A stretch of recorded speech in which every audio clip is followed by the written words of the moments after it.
Joining me now is someone who probably knows this case as well as anyone. He still has questions about John and his late wife, Patsy. The former special prosecutor on the case, Michael Kane, he is featured in the Netflix documentary. Michael, good to see you again. Thanks for doing the show. We appreciate it.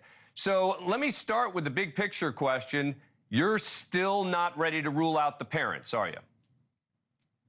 No, I'm not. And I'm not suggesting that one way or another I know who did it. For 25 years, that question's been in my mind. But I don't think, given the state of the evidence, that you can rule anybody out. Why is that? I mean, what is it about the evidence that still makes you have questions about the parents? Well, I think if you gave me a few days to talk about it, I might be able to summarize it.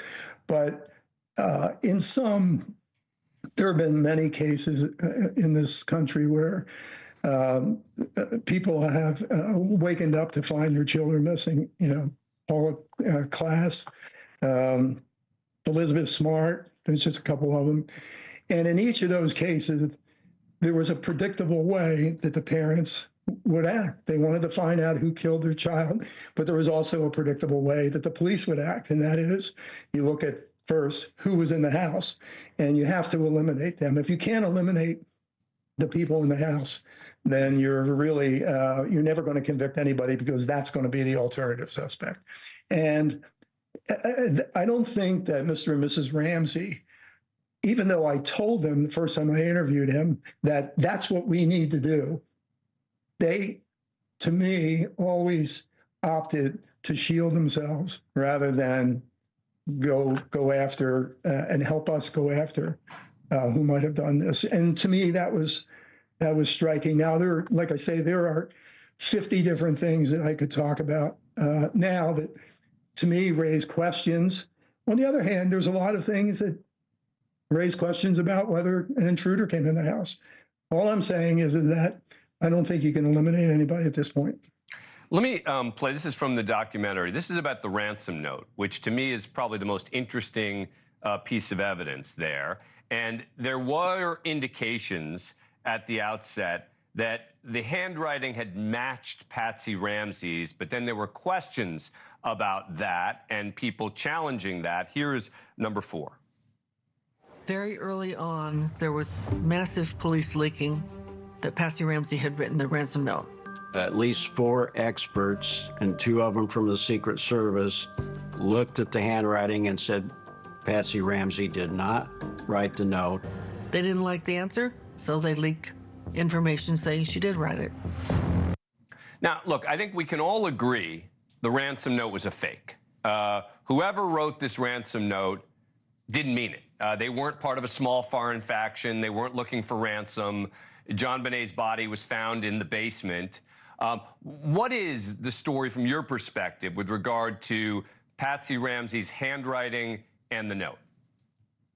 Well, I think, first of all, if the theory is that this was a vicious sexual predator, why in the world would the person write a 2.5-page note that, excuse me, starts out as a political statement, then gets into a ransom? That's not what sexual predators do. They want to abuse somebody. They want to get in. They want to get out.